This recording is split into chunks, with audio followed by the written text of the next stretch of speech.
Salut à tous, alors je suis ravie de vous retrouver aujourd'hui pour une nouvelle vidéo.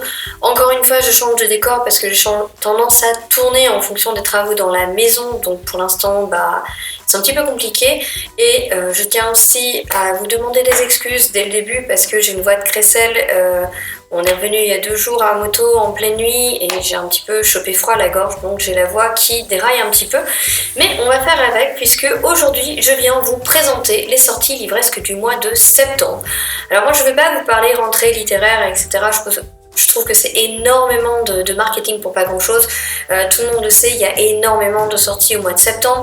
Et comme à mon habitude, eh bien, je vais vous présenter les sorties qui, moi, m'intéressent. J'ai d'abord plusieurs sorties à vous présenter dont je n'ai pas la date exacte.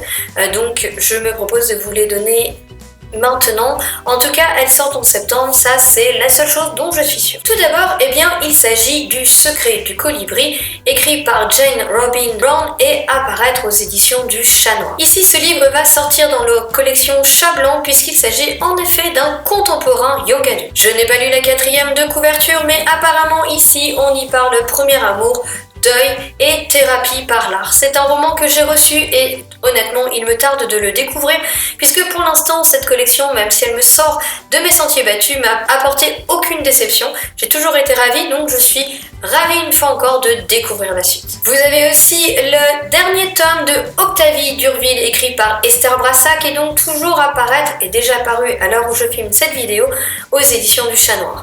C'est un roman dont je vous ai déjà parlé dans mes précédents points lecture. Il y a donc 3 tomes, nous avons donc ici la fin de la trilogie. Nous sommes sur une urban fantasy, un mélange d'urban fantasy et de chick lit, où nous allons rencontrer Octavie qui est une fée fantôme qui a comme particularité de pouvoir se dématérialiser tous les soirs, puisqu'elle est un petit peu détraquée si je puis dire, donc elle ne peut que la nuit. Bref, c'est un personnage de chick lit pur et dur qui va vivre des aventures plus loufoques les unes que les autres, mais sincèrement j'aime beaucoup, c'est un roman à découvrir lorsque l'on souhaite découvrir quelque chose qui sort un petit peu de d'habitude. Toujours aux éditions du Chat Noir, eh bien nous avons Nixie Turner, le tome 1, Baba Yaga, écrit par Fabien Clavel, donc une fois encore je n'ai pas de date exacte pour la sortie, mais je crois que ce premier tome est déjà sorti. À noter que le 2e tome de Nixie Turner sera à paraître dès le mois d'octobre. Si je ne me trompe pas, c'est une série jeunesse qui comportera pas moins de 5 tomes. On va suivre ici de jeunes filles qui s'appelle Nawel, qui va rentrer au collège et qui, il faut le dire, a plutôt du mal à s'intégrer. Elle s'inquiète d'autant plus de ce début d'année qu'une étrange brume surnaturelle semble la suivre partout où elle va. Heureusement pour elle, l'arrivée de Nixie va tout changer. Nixie, eh bien, elle est un petit peu particulière puisque les adultes ne peuvent pas la voir et elle a pour mission de chasser les monstres.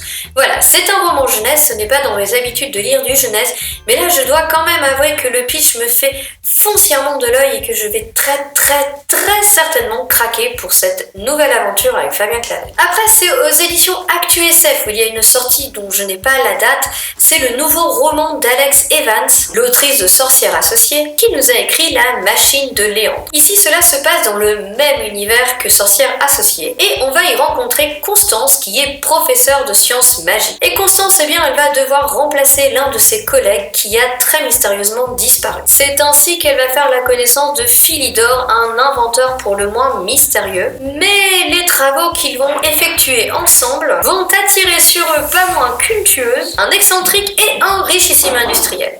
Voilà, le résumé n'en dit pas beaucoup plus que ça, mais honnêtement, c'est Alex Evans, j'avais adoré Sorcière associée. Je vais donc me pencher sur cette nouvelle sortie avec grand plaisir. Pour la suite, eh bien, j'ai les dates de sortie et on va commencer directement avec le 5 septembre où il y a plutôt pas mal de sorties ce jour-là, dont la première, Sans foi ni loi, écrit par Marion Brunet et apparaître chez PKJ. Alors là, c'est pareil, j'avoue que le résumé est quelque peu mystérieux, mais la couverture m'a fait de l'œil. La seule chose que je sais ici, c'est qu'on va parler d'un garçon qui va se faire enlever par une mystérieuse hors-la-loi. Je ne sais absolument pas si... je ne connais même pas l'époque, je ne sais pas si c'est du fantastique ou quoi. Voilà, c'était assez mystérieux, donc je vais attendre d'avoir quelques avis sur ce roman, mais du coup, eh bien, je voudrais justement en savoir un peu plus. Ensuite, toujours le 5, nous avons Brave Lands, le tome 1, Nouvelle Alliance.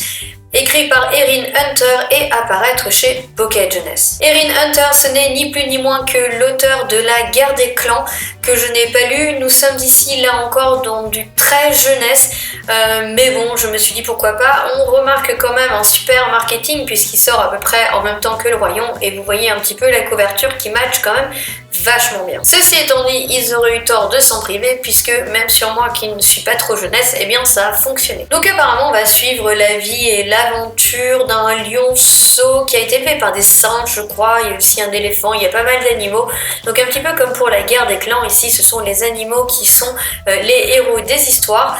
Voilà, je vais essayer de tenter malgré le caractère jeunesse que revêt ce roman. Ensuite, une sortie qui à mon avis doit être attendue par pas mal d'entre vous. Il s'agit de Les Entremondes, le tome 2, La clé des trésors oubliés, écrit par Sean Isley et apparaître chez Lumen. Je n'ai pas encore commencé le tome 1, tout ce que je sais ici c'est qu'on va rencontrer Cameron et sa jeune sœur qui n'ont de leur père que quelques souvenirs et des mystérieuses pièces de bois, jusqu'au jour où ils vont découvrir, je crois, un hôtel magique dont chaque porte permet d'entrer dans un monde différent.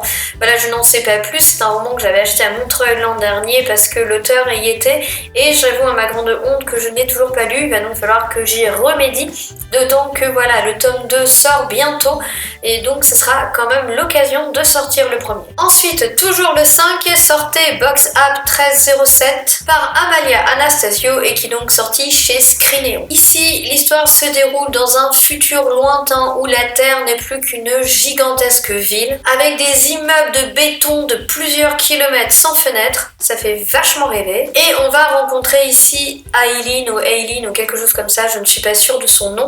Tout ce que je sais, c'est que cette jeune femme va prendre son nouveau poste qui est un poste à responsabilité. Et en fait, en prenant ses fonctions, elle va se rendre compte que sa réalité est en fait complètement virtuelle. Donc voilà, je n'en sais pas plus, ça dépend comment est construit le récit. Je crois que Piketty ne l'a pas vraiment apprécié, je n'ai pas eu d'autre avis sur ce livre, donc voilà, c'est à voir. Le pitch est assez classique du genre entre guillemets au jour d'aujourd'hui parce qu'on a quand même vu pas mal de romans d'anticipation de la réalité virtuelle, c'est quand même le nouveau thème à la mode en ce moment, mais voilà, c'est à voir comment il va être traité. Nous allons ensuite passer au 11 septembre avec la sortie du tome 2 des Faucons de Ravera, l'héritière rebelle, apparaître dans la collection Big Bang de chez Brajlon et écrit par Melissa Caruso. Alors je n'ai ni acheté ni lu le tome 1 qui me fait un peu peur parce que je crois que c'est un beau bébé. Par contre, c'est un roman de fantasy qui a eu pas mal de critiques très positives, donc je pense que pas mal d'entre vous attendent sa sortie, c'est pourquoi je vous la note. Je crois qu'ici on suit au moins deux héroïnes, mais dont une qui a de la magie qui va essayer de la cacher parce qu'a priori dans ce monde, si vous possédez de la magie, vous êtes enrôlé de force dans une sorte de régiment qu'on appelle les Faucons. Et donc eh bien apparemment la jeune femme essaye d'échapper à son destin et je crois qu'on en suit une autre, je ne sais plus exactement de quoi ça parle.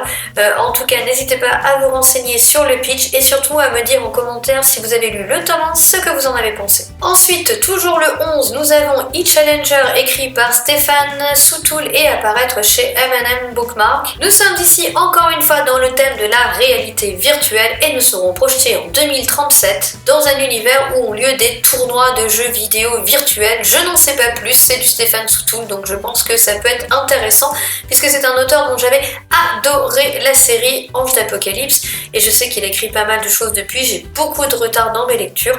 En tout cas, voilà encore une nouvelle lecture de Stéphane Soutoul. Ensuite, le 12 septembre, je voudrais vous parler de Monstre Hotel. Le tome 1, Les Chasseurs de Trésors, écrit par Karina Rosenfeld et apparaître chez Gulfstream. Alors ici, c'est un roman jeunesse, je l'ai noté parce que c'est Karina Rosenfeld qui en est l'auteur et que j'aime beaucoup ce qu'elle écrit. Après, voilà, je ne sais pas, ça peut être un petit peu trop jeunesse pour moi.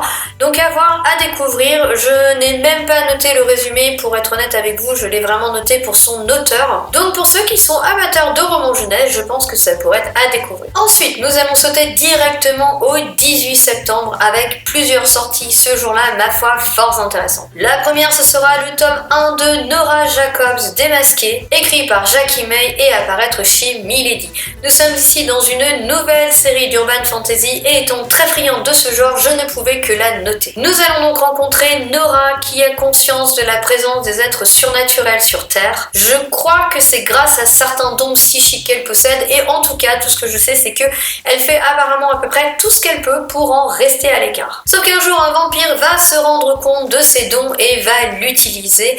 Voilà, le résumé ne casse pas trois pattes à un canard, je ne sais pas trop dans quoi on va s'embarquer, mais je dis que on peut toujours laisser la chance à ce premier tome pour voir où on va, ça peut peut-être aller dans une direction, ma foi, très originale, et donc ça pourra peut-être valoir le coup. Ensuite, le 18, toujours une sortie qui est très attendue de beaucoup de monde, moi aussi, mais j'ai une série de retard, donc en fait je ne vais pas l'acheter tout de suite puisqu'il s'agit de Kings of Scars, écrit par Lev Bardugo et apparaître chez Milan. Il s'agit ici de l'histoire de Nikolai qui, je crois, est un personnage de Grisha, mais j'ai lu Six of Crows mais toujours pas lu la trilogie de Grisha, c'est pour ça que, comme je vous le dis, je n'achèterai pas ce premier tome tout de suite, j'attendrai d'avoir lu Grisha d'abord. Si je ne vous dis pas de bêtises, Kings of Scars est le premier tome d'une duologie. Ensuite, le 18 sort un roman sur lequel je vais me jeter puisqu'il s'agit de La Fourchette, la Sorcière et le Dragon, le tome 1 des légendes d'Alagaësia, écrit par Christopher Paolini et apparaître chez Bayard Jeunesse. Alors oui, en effet, Alagaësia,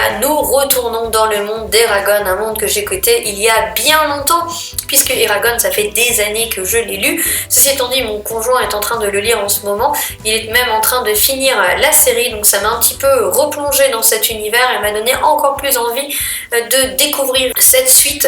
Alors je ne sais pas si on repart avec le même personnage ou si c'est simplement dans le même monde. Je trouve le titre un petit peu bizarre parce qu'il colle pas du tout à la série d'Eragon. Mais bon, c'est un choix éditorial assez spécial, d'autant que la couverture nous emmène elle aussi à milieu d'Eragon.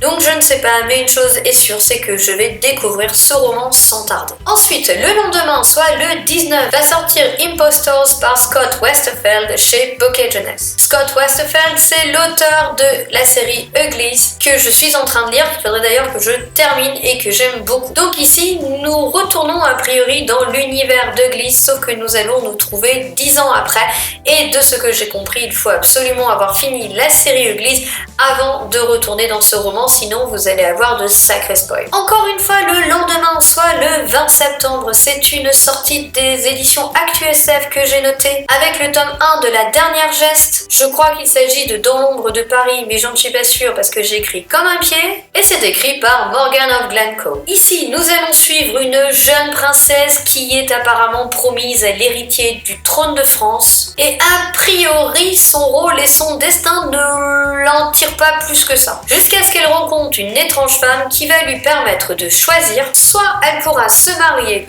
comme prévu, soit elle pourra s'enfuir. Voilà, je n'en sais pas beaucoup plus, c'est un résumé ma foi très mystérieux, mais de ce que j'ai compris, nous sommes dans un roman fantastique dans lequel nous allons rencontrer des fées, et du coup, eh bien, j'ai très envie de le découvrir et d'en apprendre un petit peu plus par moi-même. Le 21 sortira le tome 2 des Enfants d'Aliel, Le Cheval de Feu aux éditions Le Chien qui pense et écrit par Sarah Schneider.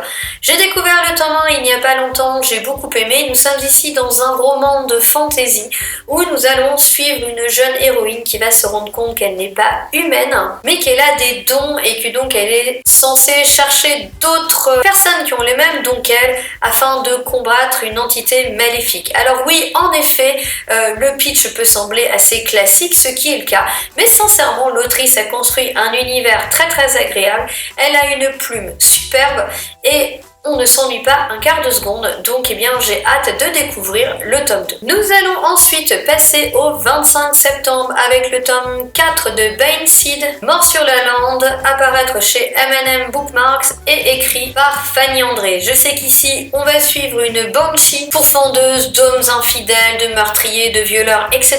Je n'ai honte sur moi, toujours pas commencé le premier tome, pourtant c'est une série qui me fait envie parce que je trouve que le personnage de la Banshee n'est pas tant que ça exploité en urban fantasy et voilà, je trouvais que c'était hyper intéressant d'avoir une histoire avec ce personnage. Malheureusement, je n'ai toujours pas fait l'effort de lire le tome 1.